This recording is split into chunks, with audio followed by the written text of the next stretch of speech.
Shalom. Shalom. Semangat ya, pagi-pagi soalnya ibadahnya jam 8 kita lebih maju tapi tetap semangat. Apa kabarnya? Saya diberkati, kamu diberkati, kita semua diberkati. Puji Tuhan. Puji nama Tuhan kita hari ini merayakan Jumat Agung. Kita mengenang kematian Tuhan Yesus di atas kayu salib. Ialah momen kita mengenang kematian Tuhan, kita mengenang juga pengorbanannya, betapa Dia telah mati di atas kayu salib buat menebus dosa setiap kita, sehingga kita semua ada di sini hari ini. Saya percaya semua karena kebaikan Tuhan, karena pengorbanan yang kudus. Saya ajak para jemaat bangkit berdiri.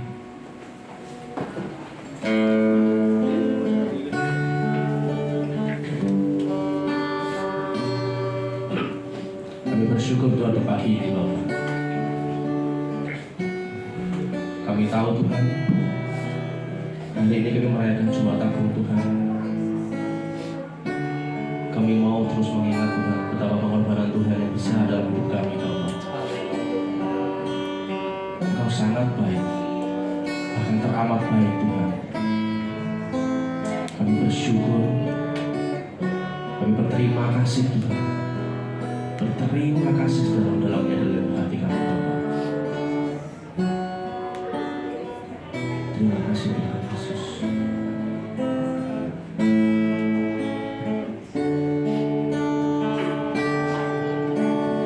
Dia Yesus telah mati bagiku. Ya Tuhan, selamatkan jiwaku.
selamanya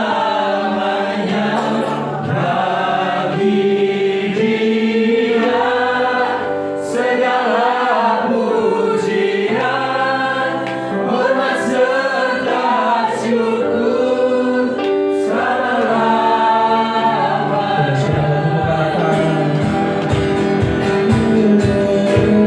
Bagi Dia segala pujian, hormat serta syukur kekal selamanya.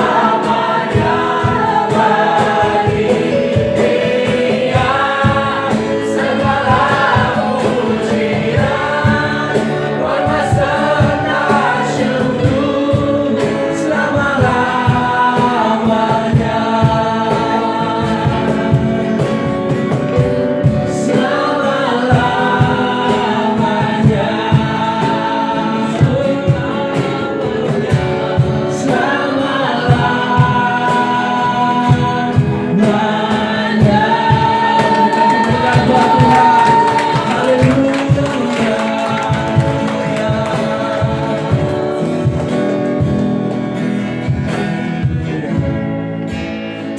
Bagimu segala hormat kemuliaan Tuhan.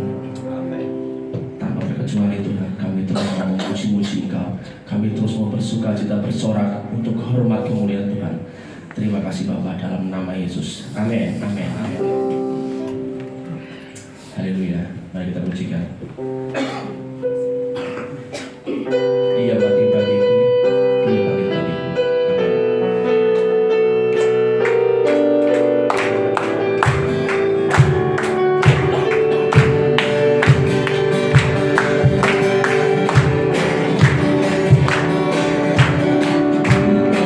Bagi-bagiku, dia bagi-bagiku, ya Tuhan Allah.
kudus-Mu Bapa.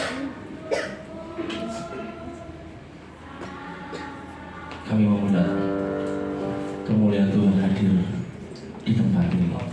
Kami mengundang kemuliaan Tuhan hadir atas hidup kami. Kami mengundang kemuliaan Tuhan ada dalam keluarga kami Tuhan. Haleluya, haleluya.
Kudusanmu melingkupi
Darah-Mu habis dicurahkan untuk membasuh setiap kesalahan dan dosa kami.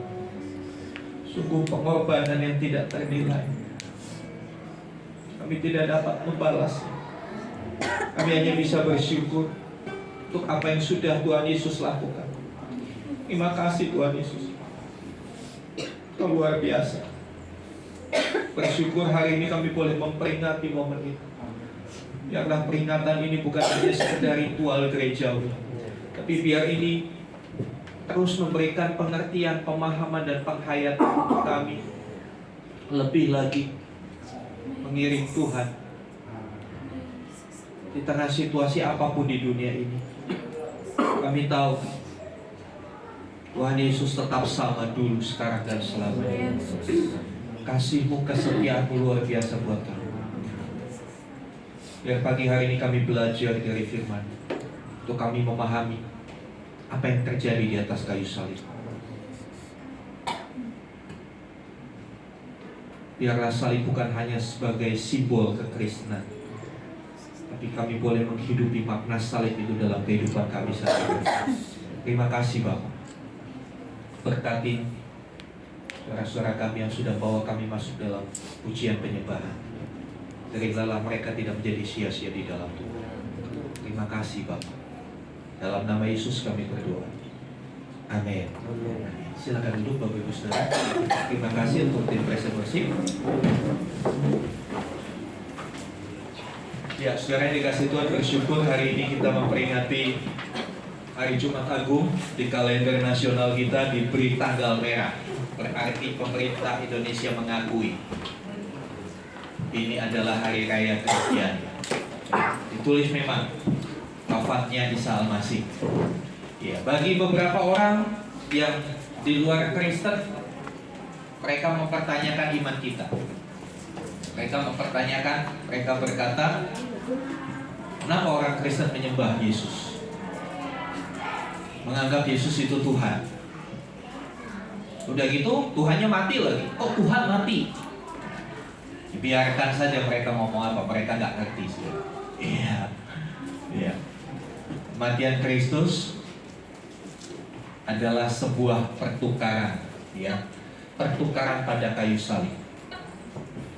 Apa yang ditukar? Ya tentu kalau kita punya sesuatu, kalau saudara beli barang, beli handphone, ternyata baru sampai di rumah dipakai ternyata ada yang bermasalah. Kok LCD-nya nyalanya cuma separuh? Pasti saudara akan bergegas ke toko itu untuk apa? Ditukar. Ya, untuk ditukar. Apa yang harus ditukar? Sesuatu yang tidak baik, betul kan? Kalau kita sesuatu yang baik, ya nggak usah ditukar, ya kan? Kalau sesuatu tidak baik, kita tukar. Ya. Bahkan ada beberapa orang di luar sana, wah istri saya nggak baik, saya mau tukar. Jangan. Ya, itu di luar sana. Ya, saya berharap di sini nggak ada yang begitu, nggak ada yang mau tukar tambah istri. Oh, ada yang amin ini. Ya, saudara dikasih Tuhan, sesuatu yang tidak baik itu perlu ditukar supaya mendapatkan sesuatu yang baik. Dan itu sebetulnya Tuhan Yesus lakukan bagi hidup kita melalui kayu salib, melalui pengorbanannya di atas kayu salib. Ada banyak hal yang ditukar dari hidup kita. Next, kita lihat yang pertama. Ya, ini banyak. Next. Ya, Yesus dihukum supaya kita diampuni. Pertukarannya apa? Seharusnya saudara dan saya yang dihukum, tapi dia tukar dengan dirinya. Itulah makna Jumat Agung. Makna Jumat Agung. Ya. Seharusnya kita dihukum karena dosa. Sebab firman Tuhan jelas hukumnya, upah dosa adalah maut. Nggak disebutkan dosa yang seperti apa. Ya semua dosa, termasuk bohong. Ya kan? Termasuk kata-kata kasar, kata-kata yang sia-sia. Tetap upahnya adalah maut. Yang akan diterima adalah maut, kematian, penghukuman. Tetapi dia tahu kita nggak akan bisa menanggung itu. Makanya dia tukar. Dia tukar dengan dirinya. Yesus tukar dengan dirinya. Sehingga dia dihukum. Yesus dihukum di atas kayu salib. Dan kalau saudara nanti sempat googling ya, sempat mencari informasi lebih lanjut, hukuman salib pada masa itu adalah hukuman yang terberat. Ya, awalnya orang kalau salah itu didera itu dipukul sebanyak 40 kurang 1, jadi 39 kali pukulan. Kemudian dicambuk. Cambuk ini ada macam-macam, ada cambuk biasa, ada cambuk yang ujungnya tajam. Ya. Kemudian yang paling top, ketika orang itu dianggap sangat bersalah, dosanya tidak bisa dimaafkan, tidak bisa ada dispensasi lagi, hukuman salib. Nah, itu yang Tuhan Yesus lakukan bagi kita. Harusnya kita yang ada di kayu salib. Coba kita baca ayatnya, Efesus 1 ayat 7. Efesus 1 ayat yang ke-7. Tolong Pak Didi bisa bantu baca.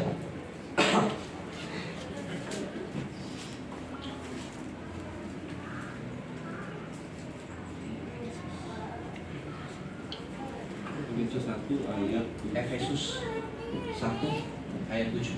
Sebab di dalam Dia dan oleh darahnya kita beroleh penebusan, yaitu pengampunan dosa menurut kekayaan kasih karunia-Nya. Ya, di dalam Dia kita beroleh penebusan, yaitu apa? Pengampunan dosa. Ada pengampunan. Senang nggak saudara diampuni? Senang nggak saudara? Tapi bukan berarti setelah diampuni bikin lagi ya. Ya, sebentar lagi Idul Fitri. Nanti handphone itu bunyinya minal aidin wal faidin. Mohon maaf lahir dan batin. Tapi jangan sampai seperti ini. Minal aidin wal faidin. Mohon maaf lahir dan batin. Sekarang maaf, besok bikin. Kita sudah diampuni oleh Tuhan Yesus, sadar bahwa itu adalah satu berkat terbesar. Kita tidak akan dihukum. Kira-kira kalau saudara melakukan satu kesalahan, ya, saudara berbuat salah sama seseorang, mencuri, kemudian dihukum, dijatuhi hukuman 3 tahun penjara misalnya. Terus tiba-tiba baru 1 hari ada orang datang, keluar, kamu udah bebas, kata polisi. Gimana? Senang gak? Senang. Tapi ada tanggung jawab di balik pengampunan yang Tuhan berikan. Tanggung jawabnya apa? Jangan berbuat dosa lagi. Nah, kadang-kala kita jatuhnya di situ, merasa sudah diampuni, Anda remeh, ulang-ulang terus, diulang-ulang terus. Ya. Ingat, Dia sudah lakukan yang luar biasa buat kita, Dia berikan pengampunan, tapi ada tanggung jawab. Kita bersyukur kita diampuni, tapi di balik itu ada tanggung jawab untuk kita tidak berbuat dosa lagi. Pertukaran yang kedua apa? Next. Yuk selanjutnya. Yesus disakiti supaya kita disembuhkan. Dia disakiti. Matius 8 ayat 17. Tolong kali Pak Didi. Matius 8 ayat 17. Hal itu terjadi supaya genaplah firman yang disampaikan oleh Nabi Yesaya. Dialah yang memikul kelemahan kita dan menanggung penyakit kita. Ya, segala sakit penyakit kita diselesaikan Yesus di atas kayu salib. Karena sebetulnya kalau kita mau sadar, penyakit itu akibat dosa. Ya, nanti yang ikut retret. Sesi hari Minggu saya akan bicara. Ya, kalau kita mau sadar, ya, penyakit itu baru muncul setelah manusia jatuh dalam dosa. Ketika manusia diciptakan Allah pertama kali di Taman Eden, tidak disebutkan manusia itu sakit. Tapi setelah jatuh dalam dosa mulai muncul. Untuk itu juga Dia mati, untuk itu juga Dia selesaikan bagi kita. Dia harus tanggung kesakitan kita di atas kayu salib. Dikatakan apa? Supaya kita disembuhkan. Luar biasa. Pertukaran yang gak imbang sebetulnya. Pertukaran yang kalau dilihat dari sisi keadilan gak adil ya, orang kita yang salah kok. Tuhan Yesus gak salah apa-apa, Dia harus dihukum, Dia harus disakiti. Kita yang salah, tapi kita yang beroleh pengampunan, kita beroleh kesembuhan. Karena sebetulnya di balik keadilan Allah ada kasih yang tidak terkatakan. Ada kasih Allah yang tidak berkesudahan. Sebesar apa? Kalau saudara tanya sebesar apa kasih Yesus sama kita? Kalau saya tanya sama saudara, Sebesar apa kasih Yesus sama hidup saudara? Tak terhingga. Sebesar apa? Tak terhingga. Tak terhingga. Sebesar apa? Sebesar ketika dia angkat tangannya di atas kayu salib dan dia mati. Sedemikianlah kasihnya buat kita. Nggak ada orang yang bisa mengasihi seperti itu. Kadang-kala masih kasih kita kan kasih yang kalau. Berarti nggak kalau? Kalau kamu baik, saya baik, kan begitu. Tapi jangan coba-coba, sekali aja lu senggol gua, kan begitu. Ya kan? Itu manusia. Kenapa bisa begitu? Iya kan? Minggu lalu saya katakan kita yang berdosa itu tubuhnya jadi tubuh dosa, di bawah kekuasaan dosa. Kebiasaannya kebiasaan dosa. Dan ini sebetulnya akan diselesaikan Yesus di atas kayu salib. Ingat, dia tersakiti supaya kita bisa disembuhkan. Luar biasa. Makanya kemarin malam saya share soal siapa yang tadi malam nonton film Yesus. Ya, coba biarlah itu mereview kita. Ya, mereview kita. Bahwa apa yang dia lakukan itu benar-benar luar biasa. Ya, itu beberapa link saya kirim tadi malam sesuai dengan bahasa. Daerah yang bahasa daerahnya bahasa Toba ada pakai bahasa Toba. Ya, Batak Toba, ada Batak Karo. Ya. Dan itu memang suatu pekerjaan yang luar biasa untuk membawa Injil kepada semua suku, semua bangsa, supaya orang tahu dia disakiti, supaya kita beroleh kesembuhan. Next. Yesus dijadikan dosa oleh dosa kita, supaya kita dijadikan benar oleh kebenarannya. Baca dulu ayatnya 2 Korintus 5:21. Stefanus, tolong bacakan. 2 Korintus 5:21. Yesus dijadikan dosa oleh dosa kita, supaya kita dijadikan benar oleh kebenarannya. Ya, silakan. Dia yang tidak mengenal dosa telah dibuatnya menjadi dosa karena kita, supaya dalam dia kita dibenarkan oleh Allah. Ya. Mungkin ini agak bingung kalimatnya ya. Saya mau jelaskan. Dia yang tidak mengenal dosa. Jadi dalam humannya, dalam keberadaan Yesus sebagai manusia, dia itu tidak mengenal dosa. Karena apa? Karena dia lahir dari Allah. Karena dia Allah yang menjadi manusia, dia nggak kenal dosa. Allah tidak mengenal dosa, tapi dijadikan dosa karena kita. Artinya apa? Dia dianggap berdosa karena dosa-dosa kita. Dosa-dosa kita ditempelkan kepada Kristus. Nah, kita yang memang habitnya, naturnya orang berdosa, memiliki tubuh dosa, ya, dijadikan benar oleh kebenarannya. Dijadikan benar atau dianggap benar. Itu yang istilah Alkitab mengatakan pembenaran. Kita dibenarkan. Kalau dibenarkan itu sebetulnya benar nggak, saudara? Ya, saya masih ingat dulu waktu SD, kalau ulangan ada salah, namanya SD tulisan kadang-kala hurufnya suka ketinggalan satu gitu. Yang punya anak jangan dimarahin tuh kalau nulis apa suka ketinggalan satu huruf gitu ya. Nah, saya punya guru SD itu baik. Kalau saya nulisnya ketinggalan satu huruf, dibenarkan. Padahal sebetulnya salah. Ya. Sebetulnya salah. Misalnya saya nulis 3, jadi cuma tik gitu aja karena buru-buru gitu, tik. Tapi guru saya tahu itu maksudnya 3, dibenarkan. Harusnya saya salah kan? Tapi saya dibenarkan. Oh, girang banget kalau begitu, saudara. Saya girang banget kalau begitu. Yes, aku dapat nilai 100 padahal salah satu gitu kan. Itu yang Tuhan Yesus lakukan buat kita. Kita ini salah. Naturnya, habitnya kita terlahir sebagai orang berdosa. Kita terlahir sebagai orang berdosa. Kenapa? Bapak emak kita orang berdosa bukan? Ya. Orang berdosa. Saya kasih contoh gini. Orang Amerika nikah sama orang Amerika, anaknya orang Amerika. bukan orang Batak, pasti orang Amerika. Sekarang orang berdosa nikah dengan orang berdosa, anaknya Berdosa. Jadi orang berkata, oh bayi itu suci, tidak ada salah apa-apa. Iya dalam perbuatan, tapi potensi dosa ada dalam dirinya. Contohnya apa? Siapa di sini orang tua yang ngajarin bohong sama anaknya? Gak ada. Gak ada yang ngaku. Pasti semua. Gitu ya. Iya.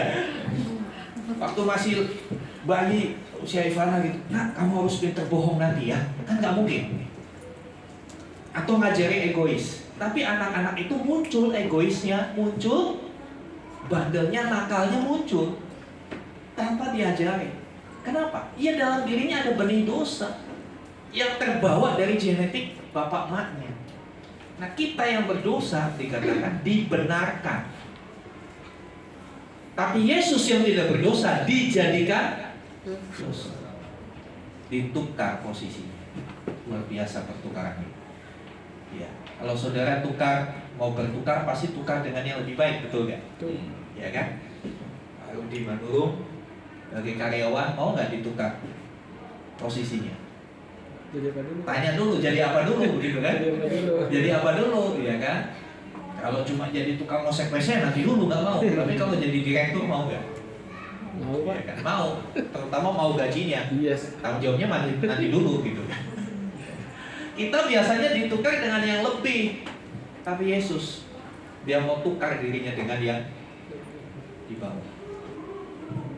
Gak ada untungnya. Kenapa? Ya karena kasih. Alasannya cuma satu, karena kasih, karena dia mengasihi. Orang mengasihi itu lakukan apa aja. Selanjutnya, Yesus menjalani kematian bagi kita supaya kita menerima kehidupannya. Roma 6 ayat 23. Ya, kembali Stefanus, Roma 6 ayat 23.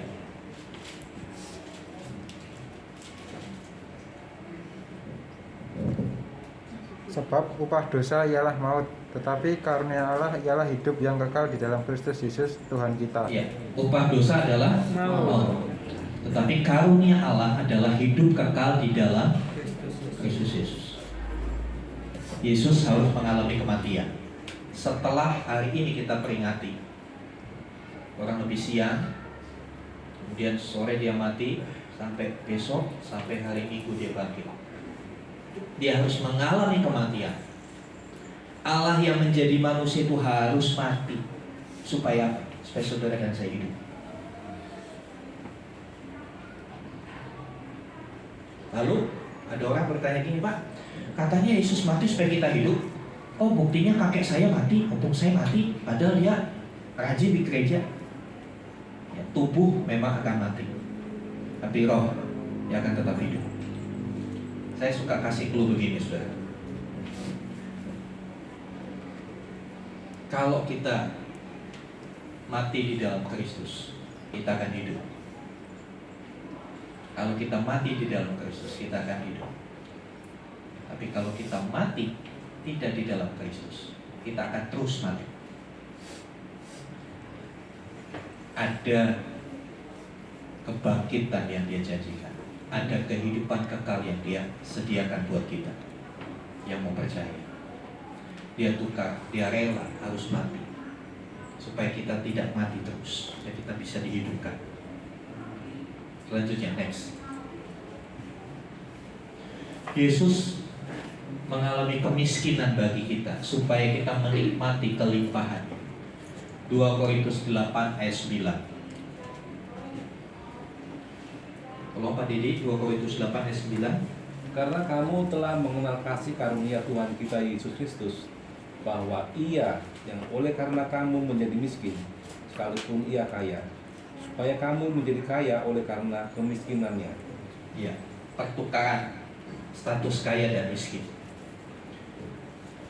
Yesus itu Tuhan yang menjadi manusia. Dia punya segalanya. Dia punya segalanya. Itulah yang disebut dia kaya. Tetapi dia melepaskan kekayaannya menjadi miskin. Semiskin-miskinnya orang Indonesia, gak ada yang lahir di kandang domba. Betul gak, saudara? Betul. Minimal di rumah, Puskesmas. panggil bidan, kan begitu. Ada yang lahir di kandang domba? Tapi dia mau memposisikan seperti itu. Supaya apa? Dikatakan supaya kita menjadi kaya di dalam kemuliaannya. pengertian miskin dan kaya, konsep berpikir kita jangan hanya berurusan dengan nominal uang, bukan hanya materi. Ya. Karena Yohanes 10 ayat 10 katakan iblis datang untuk mencuri, membunuh dan membinasakan, tapi aku datang supaya mereka peroleh hidup dan hidup dalam kelimpahan. Nanti di retret kita akan belajar hidup kelimpahan itu seperti apa. Karena hidup kelimpahan itu Tuhan berikan buat setiap kita. Yang seperti apa hidup kelimpahan itu? Tidak melulu jumlah uang di ATM, tidak hanya itu, tapi ada aspek-aspek lain di dalam hidup kelimpahan itu. Ya, dia lakukan itu buat kita. Dia rela jadi miskin. Dia rela benar-benar meninggalkan kekayaannya. Ya, selanjutnya dia menanggung rasa malu kita supaya kita menerima kemuliaan. Ibrani 12 ayat 2. Tolong saya Fanus, Ibrani 12 ayat 2.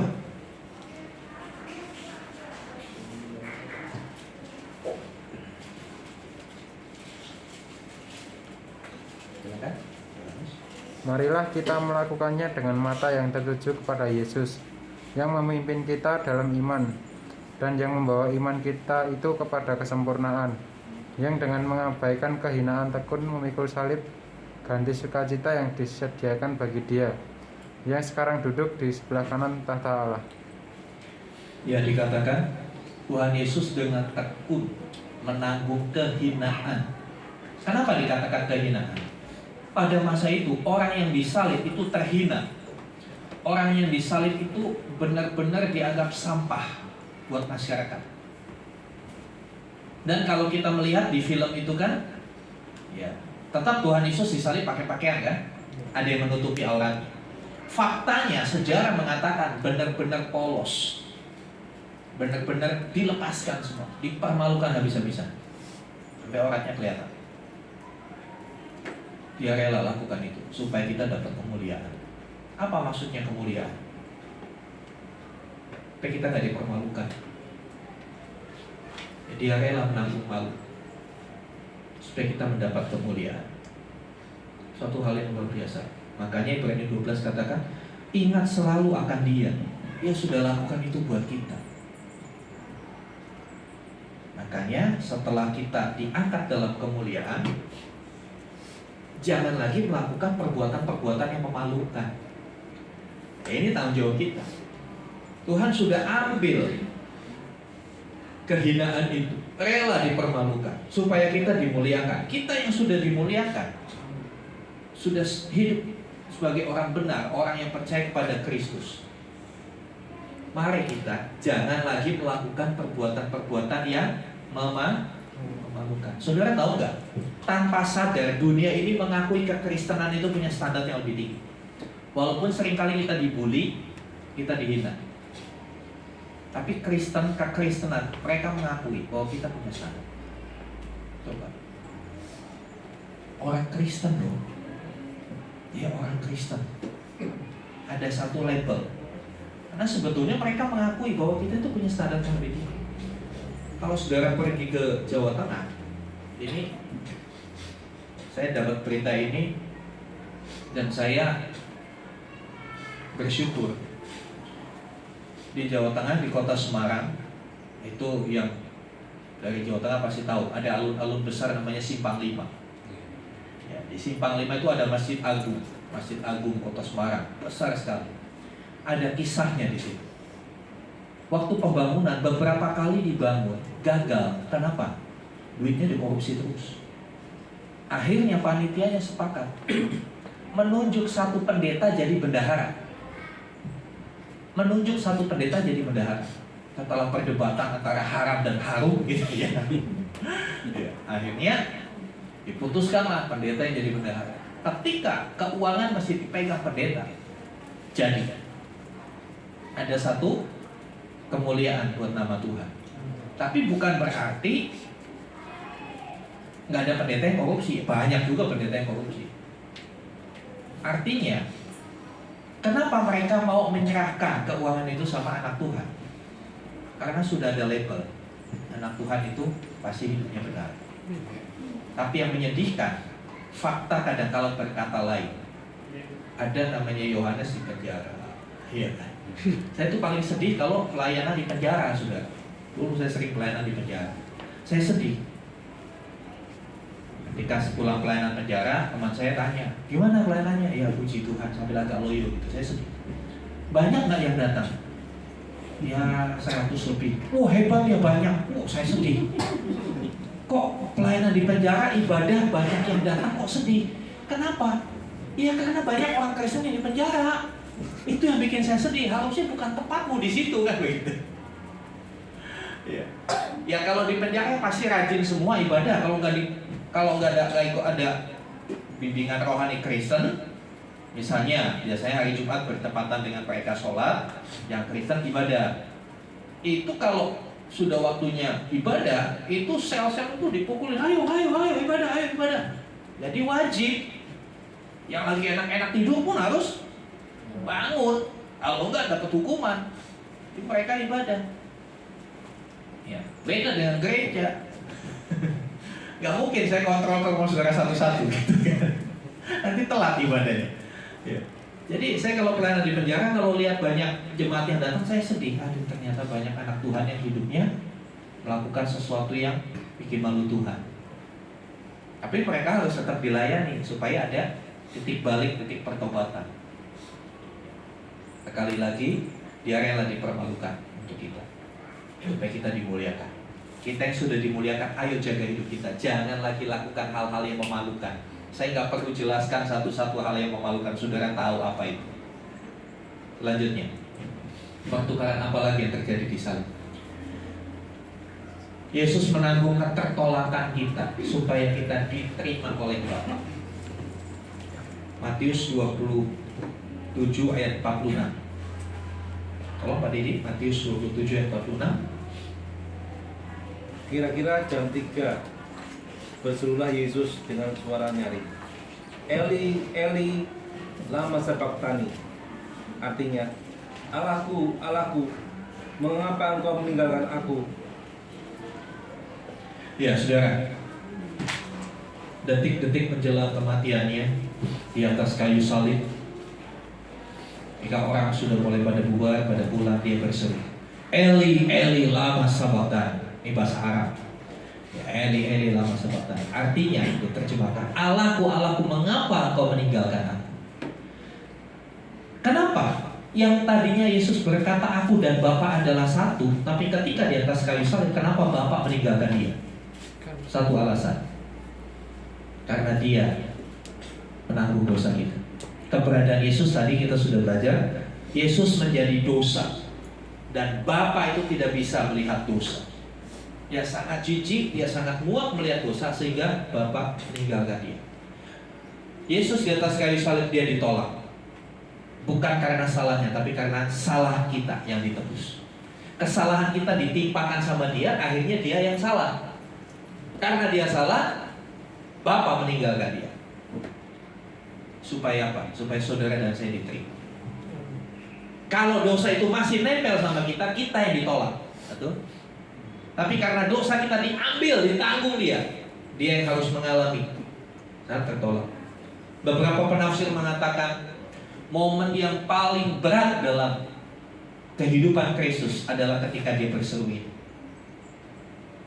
Bukan momen di Taman Getsemani, bukan momen waktu dia dipaku, bukan momen waktu dia dikasih mahkota duri, tapi ketika dia ditinggalkan Bapa. Itu penderitaan yang tidak terkatakan, sampai harus dia berseru. Dan saudara tahu dia berseru itu dengan sisa-sisa kekuatan. Dia posisi kehabisan darah, tergantung sehari-harian di atas kayu salib. Badannya sudah habis, lebam, luka di mana-mana. Dengan sisa kekuatan dia berseru, Eli, Eli, lama sabachthani. Seruan yang sangat miris, yang sangat menyayat hati. Kesedihan yang mendalam dari Tuhan Yesus ketika dia ditinggalkan Bapaknya. Dia rela menanggung itu supaya kita diterima oleh Tuhan, supaya level dosa itu gak ada dalam kita. Sudah sedemikian dia lakukan buat kita. Masih maukah kita bermain-main dengan dosa? Masih maukah kita sembunyi-sembunyi berbuat dosa? Bang Haji bilang sungguh terlalu. Selanjutnya saudara, Yesus menjadi kutuk supaya kita menerima berkat. Nah, kalau sudah bicara berkat ini, bangun semua semangat. Yesus menjadi kutuk supaya kita menerima berkat. Ya, Galatia 3, 13, 14. Tolong saya hapus. Galatia 3, 13, 14. Kristus telah menebus kita dari kutuk hukum Taurat dengan jalan menjadi kutuk karena kita. Sebab ada tertulis, terkutuklah orang yang digantung pada kayu salib. Ya, orang yang tergantung di atas kayu salib terkutuk. Yesus Kristus telah membuat ini, supaya di dalam Dia berkat Abraham sampai kepada bangsa-bangsa lain, sehingga oleh iman kita menerima roh yang telah dijanjikan itu. Iya. Orang yang di kayu salib dikatakan terkutuk. Dia menanggung semua kutuk. Apa itu kutuk? Kutuk adalah sesuatu celaka, sesuatu hal yang sangat buruk yang akan menyertai orang yang melakukan salah, orang yang melakukan pelanggaran. Nah, dia dikatakan dia menanggung kutuk karena dia disalib, supaya berkat Abraham itu berkat kelimpahan. Abraham itu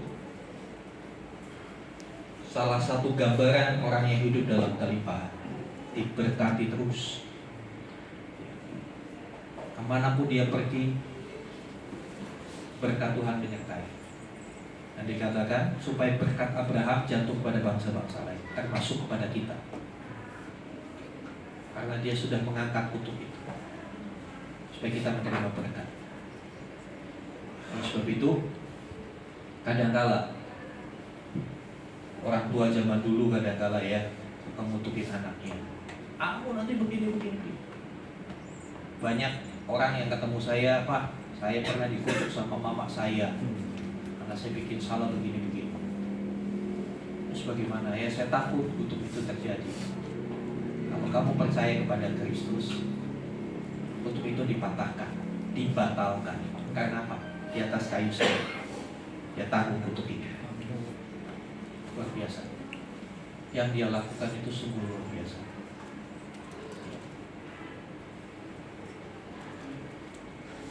Kita buka sebentar, tertulis di sini, saya tambahkan Yesaya 53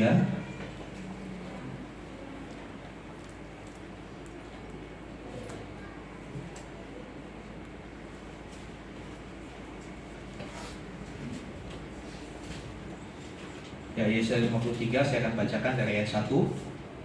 Siapakah yang percaya kepada berita yang kami dengar, dan kepada siapakah tangan kekuasaan Tuhan dinyatakan? Sebagai taruk yang tumbuh di hadapan Tuhan, dan sebagai tunas dari tanah kering.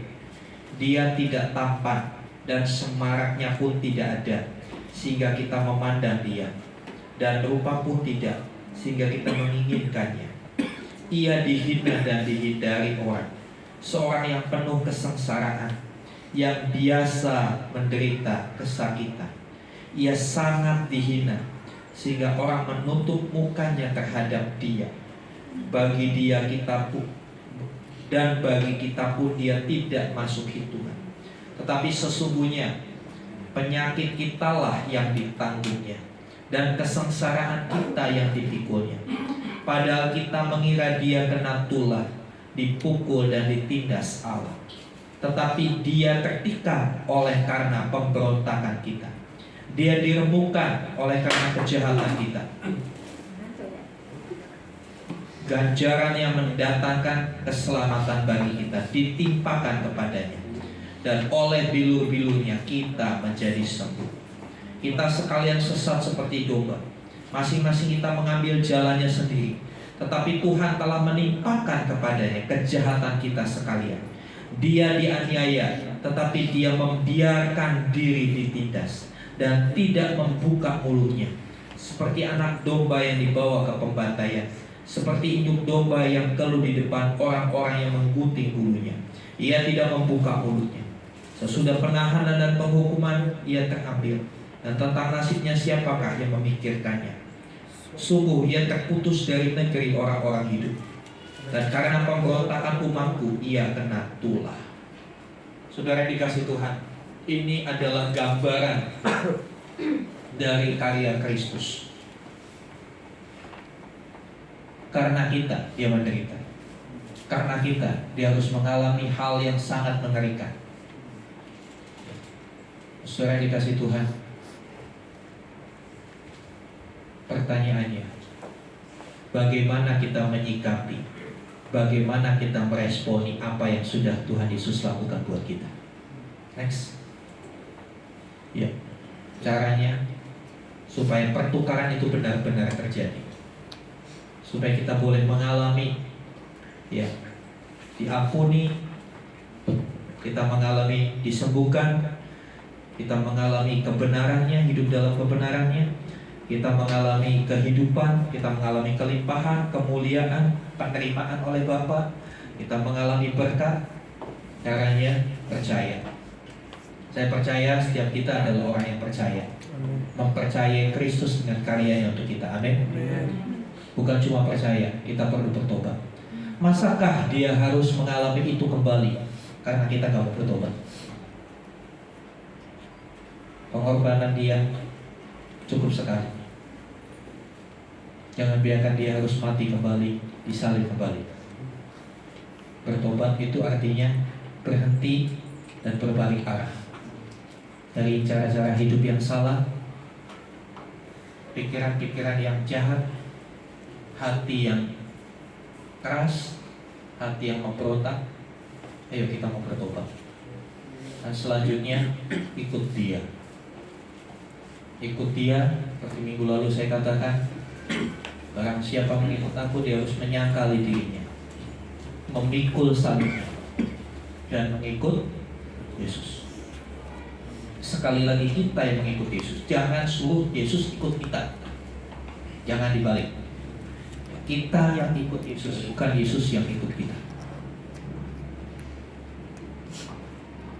Biarlah di momen Jumat Agung ini pertukaran itu boleh benar-benar terjadi dalam hidup kita.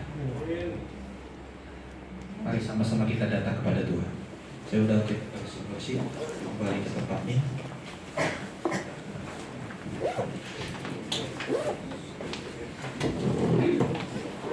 Jangan sia-siakan karyanya yang begitu mulia. Jangan sia-siakan pengorbanannya yang luar biasa buat kita. Mari kita meresponi. Kita mau apa yang sudah ditukar itu tetap demikian jadinya. Ketika kita sudah diampuni, kita harus terus dalam posisi orang yang diampuni dan tidak berbuat dosa lagi. Ketika dia memberikan hidup, biarlah kita menghidupinya sesuai dengan kebenaran. Ketika kita dianggap benar, biarlah kita tetap menjadi orang benar. Haleluya.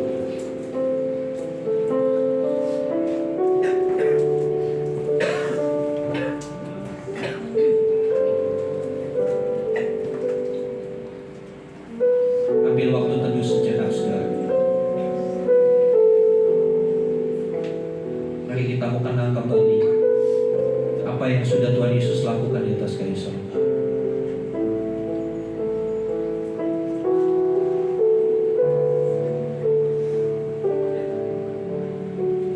Kekudus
Saya mau ini bukan hanya menjadi ritual rutin, tapi kita mau benar-benar memaknainya dengan benar. Di kayu salib terjadi pertukaran. Hal yang buruk ditanggung Yesus, hal yang baik diberikan kepada kita. Mari kita terbuka di hadapan Tuhan. Masih adakah hal-hal yang tidak baik dalam hidup kita? Kita mau bawa ke kayu salib, supaya di situ kita letakkan semua yang tidak baik di atas kayu salib, supaya yang baik dari Kristus itu mengalir. Kasihnya, kuasanya akan memulihkan kita. Mari yang pribadi. Kalau ada hal-hal yang tidak baik, masih kau pertahankan. Sakit hati, kemarahan, kecewaan, taruh di bawah salib. Biar dari kayu salib itu mengalir hal-hal yang baik. Haleluya, haleluya. Dan cuma takut jadi satu titik kembali kita bertobat. Yang dia lakukan terlalu luar biasa buat kita. Tidak ada seorang pun yang bisa melakukan demikian. Di manusia Yesus, Allah yang menjadi manusia itu, yang rela melakukan itu buat kita. Kadang-kala setelah kita diampuni, kita balik lagi bikin dosa.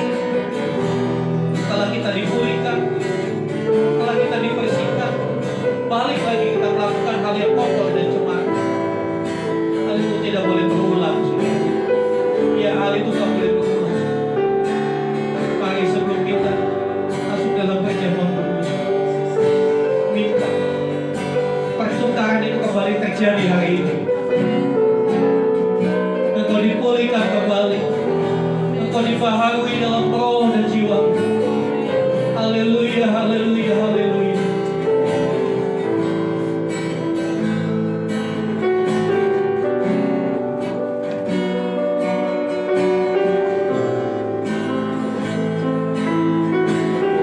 Biar tim resonansi menaikkan pujian ini dari awal semakin Tuhan. Satu masuk ke hadiratmu,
menyelamatkan saudara dan saya. Karena salibnya kita beroleh keselamatan, karena pengampunan dosa. Sebab itu janganlah engkau berbuat dosa lagi. Silakan siap pribadi berdoa masing-masing kepada Tuhan sebelum kau mengambil perjamuan kudus. Ya, perjamuan kudus adalah hal yang sangat sakral, di mana kita dipersatukan dengan tubuh dan darah. Roti dan anggur ini menjadi perlambang tubuh dan darah Kristus yang sudah mengampuni kita. Bukan hanya mengampuni, mengangkat setiap kelemahan, setiap kutuk kita dipatahkan, bahkan setiap sakit penyakit disembuhkan. Tapi jangan pernah mempermainkan perjamuan kudus. Firman Tuhan berkata, banyak yang sakit dan bahkan mati karena tidak menghormati perjamuan kudus. Ambil waktu saudara, periksa dirimu di hadapan Tuhan. Mohon ampun atas setiap kesalahan-kesalahan. Mohon ampun setiap kelemahan-kelemahan. Bawa itu ke Tuhan, biar Tuhan tukar itu hari ini. Darahnya cukup untuk menghapus segala dosa kita. Sebejat apapun engkau, pengampunannya tetap tersedia. Sejahat apapun, pengampunannya tetap ada.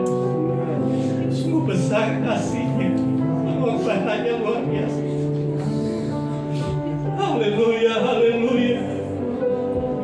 Hamba mengangkat roti dan anggur ini adalah buatan manusia. Jadi kami mohon, berkatilah ya Tuhan, biar melalui roti dan anggur ini kami disadarkan akan korban Kristus yang luar biasa di atas kayu salib. Korban yang tidak terhitung, terhingga terlalu mulia, terlalu besar, terlalu agung. Mari kau sucikan setiap hati kami, setiap kekerasan hati, keegoisan, kemarahan, kebohongan, kemunafikan.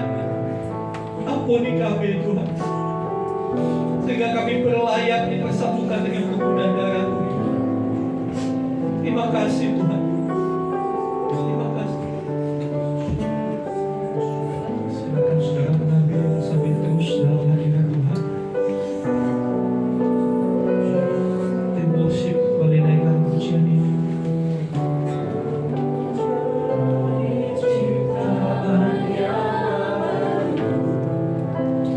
Oleh kuasa dan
Saya berdoa biar ini menjadi rema buat saudara.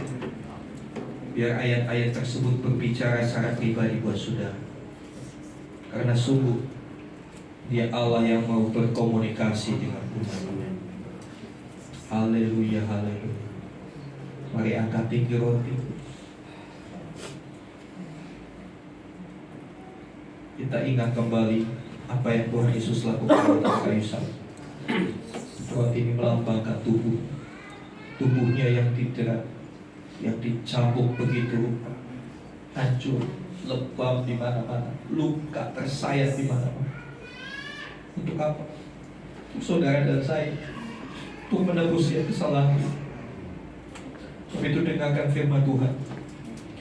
Sebab apa yang telah aku teruskan kepadamu telah aku terima dari Tuhan, yaitu bahwa Tuhan Yesus pada malam waktu Ia diserahkan mengambil roti, dan sesudah itu Ia mengucap syukur atasnya.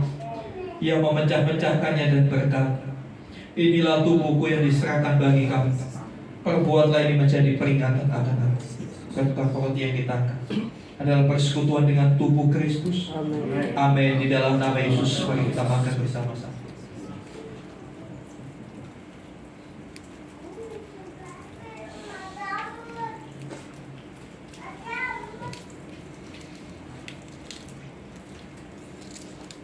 Haleluya, haleluya. Bersyukur untuk tubuh, bersyukur untuk kepalamu yang dimahkotai duri Tuhan, untuk menembus pikiran-pikiran jahat kami. Terima kasih untuk tanganmu yang rela ditusuk oleh paku, untuk menembus setiap kejahatan yang tangan kami lakukan. Lambungmu yang ditinggal, ampuni kami. Kami hanya mengutamakan kepentingan perut kami saja. Ketika kakimu dipaku, itu semua untuk menebus langkah-langkah kami yang jalan yang salah. Semua kau sudah selesaikan di atas kayu salib. Lalu saudara, siapkan cawan anggur, angkat tinggi sampai tetes terakhir darahnya dicurahkan di atas kayu salib, untuk membasuh kita supaya kita kembali suci di hadapan Allah. Dia rela ditinggalkan Bapaknya supaya Bapa menerima kita. Demikian juga yang mengambil cawan sesudah makan lalu berkata, cawan ini adalah perjanjian baru yang dimeteraikan oleh darah. Perbuatlah ini setiap kali kamu meminumnya menjadi peringatan akan aku. Bukankah cawan yang kita angkat dalam persekutuan dengan darah Kristus?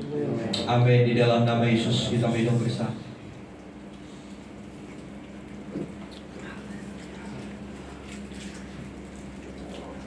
Haleluya. Mari ucapkan syukur apa yang sudah Tuhan kerjakan buat hidup saudara. Mari bersyukur untuk pertukaran yang Dia sudah kerjakan.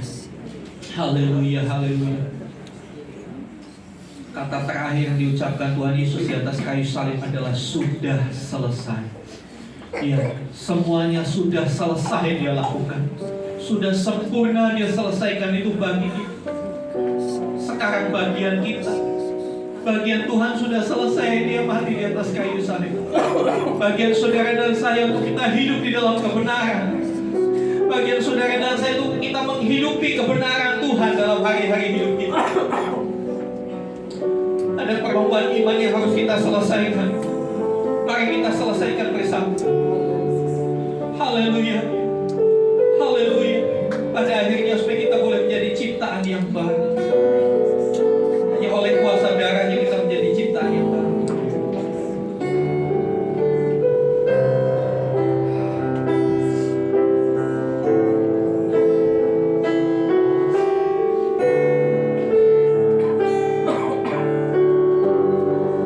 Oleh kuasa darah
Tuhan buat kesempatan pagi hari ini.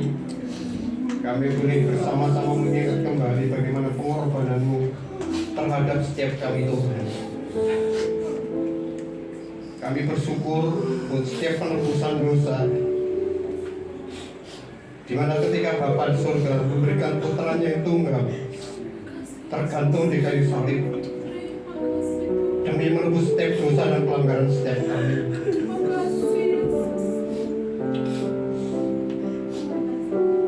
Pagi hari ini biar kami sungguh-sungguh menyadari Tuhan Yesus, pengorbanan-Mu yang terbaik yang telah Tuhan curahkan bagi setiap kami.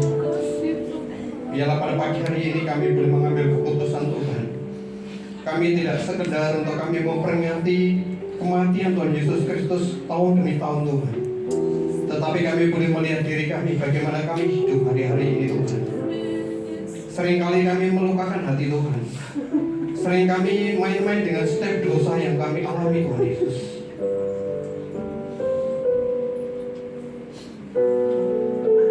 Biarlah pada pagi hari ini Tuhan Yesus kami sepakat, kami sehati Tuhan. Kami mau belajar untuk meninggalkan setiap dosa-dosa yang kami lalui Tuhan Yesus. Kami mau menjadi ciptaan yang baru di dalam Tuhan. Kami mau tidak menyanyiakan setiap pengorbanan Tuhan Yesus Kristus di kayu salib. Dan boleh malam hari ini kami boleh terus belajar Tuhan Yesus untuk kami mengiringi Tuhan. Kami mempersembahkan kehidupan kami hanya untuk di dalam Tuhan Yesus Kristus. Terima kasih Bapa surga, yang ucap syukur buat kebenaran firman-Mu yang kami terima pada pagi hari ini Tuhan. Mengingatkan dari setiap pribadi kami Tuhan Yesus, untuk kami lebih lagi Tuhan, untuk kami melibatkan Tuhan di dalam segala kehidupan kami. Kami tidak bisa berjalan sendiri, tetapi kami bersyukur kami punya Roh Kudus yang senantiasa terus menyertai setiap langkah kehidupan kami. Roh Kudus yang senantiasa terus memberikan kami kemampuan untuk kami meninggalkan dosa kami, meninggalkan manusia lama kami, dan kami masuk di dalam ciptaan yang baru di dalam Tuhan. Terima kasih Bapak surga, kami mengucap syukur. Firman-Mu pagi hari ini Tuhan materikan di dalam setiap pribadi kami, tertanam di dalam hati kami, bertumbuh berbuah, dan kami lakukan hari lepas hari di dalam kehidupan kami hari ini ke depan. Terima kasih Bapak surga, di dalam nama Tuhan Yesus Kristus kami mengucap syukur. Haleluya. Amin. Haleluya, silakan dulu Bapak Ibu. Enak ya kalau dalam hadirat Tuhanku, rasanya tenang, damai gitu kan. Jadi nanti lanjut ya dari thread yang mungkin belum saya berbeda bisa lanjut di rumah masing-masing, bangun mesbah sama keluarga. Karena itu menjadi kerinduan kita hari-hari bersama Tuhan. Itu saatnya untuk kita berikan yang terbaik, persembahan. Saya undang Ibu Dota untuk bertugas. Mungkin sekarang kita pujikan ini, kami bersyukur kasih-Mu yang sudah memulihkan kami. Biarlah seperti pujian ini kami rindu menjadi ciptaan yang baru. Karena di dalam Kristus yang lama sudah berlalu, yang baru sudah datang. Kami mau hidup baru. Kami tidak mau seperti dulu lagi. Kami tidak mau emosian seperti dulu. Kami tidak mau kasar seperti dulu. Kami tidak mau punya pikiran najis. Kami tidak mau baperan, tapi kami mau berubah seperti kehidupan Kristus. Roh Kudus, mampukan kami. Tanpa pertolongan-Mu kami akan gagal. Tapi bersama Engkau, kami percaya kami akan menghasilkan buah roh yang memuliakan Tuhan. Kami berdoa untuk perjalanan sebentar kami ke Wisma Shalom Lembang. Setiap jemaat Tuhan yang ikut thread kiranya Engkau memberikan kekuatan kesehatan kami. Demikian juga para driver, berikan keahlian, kekuatan, hikmat, boleh mengemudikan dengan baik. Kami tiba di sana tak kurang suatu apapun. Kami sehat semua, kami bersukacita semua, menikmati hadirat Tuhan. Berdoa untuk saudara-saudara kami yang terkendala karena pekerjaan dan lain hal, sehingga tidak dapat ikut tahun ini. Kiranya Tuhan juga memberkati mereka di hari-hari ini, di momen Paskah ini. Biarlah kami menerima sungguh-sungguh hal yang baik yang Tuhan kerjakan dalam hidup kami. Bapak berdoa untuk setiap umat Tuhan, seluruh gereja Tuhan yang hari ini merayakan Paskah. Kiranya Tuhan memberkati. Kiranya Paskah bukan hanya menjadi rutinitas setiap tahun, tapi biar kami boleh mengambil makna, mengambil pesan Tuhan dalam saat kami merayakan Paskah. Berkati umat-Mu, satukan umat-Mu di seluruh dunia. Terima kasih Tuhan. Membawa bangsa dan negara kami, memberkati Indonesia di dalam nama Tuhan Yesus. Kiranya damai sejahtera Tuhan tercurah atas Indonesia. Keamanan tercurah buat Indonesia. Biar kemakmuran Tuhan kerjakan buat bangsa kami. Menjelang pemilihan umum tahun 2024, kiranya stabilitas keamanan Tuhan yang pegang. Engkau yang memutus malaikat menjaga keamanan di seluruh negeri. Gagalkan setiap rancangan-rancangan orang fasik, rancangan-rancangan kebinasaan, digagalkan semua di dalam nama Tuhan Yesus. Bangsa kami akan aman, bangsa kami akan memilih pemimpin yang bisa melanjutkan pembangunan di negeri ini. Pemimpin yang takut akan Tuhan, pemimpin yang Tuhan pilih sendiri untuk bangsa ini. Terima kasih Bapak, terima kasih. Akhirnya segala pujian hormat hanya bagi.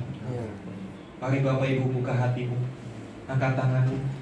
Dan sekarang saudara yang dikasih Tuhan, terimalah rahmat anugerah dari Bapa di surga, di dalam kasih dan karya Tuhan Yesus, bersama persekutuan pengurapan Roh Kudus. Turunlah kiranya atas berkat-berkat jasmani, terlebih lagi berkat rohani. Jadilah berkat dimanapun Tuhan menempatkan kau. Pergilah, jadikanlah semua bangsa murid-Mu. Baptislah mereka dalam nama Bapa dan Anak dan Roh Kudus. Dan ajarlah mereka melakukan segala sesuatu yang telah Kuperintahkan kepadamu. Dan ketahuilah Aku menyertai kamu senantiasa sampai kepada akhir zaman. Demikianlah Tuhan Yesus akan datang kembali, menjemput saudara dan saya, membawa kita masuk dalam kebahagiaan kekal. Supaya di mana Tuhan Yesus berada, di situ kita boleh berada. Terima kasih Tuhan. Mohonkan doa berkat ini di dalam nama Tuhan Yesus Kristus. Haleluya, haleluya. Amin.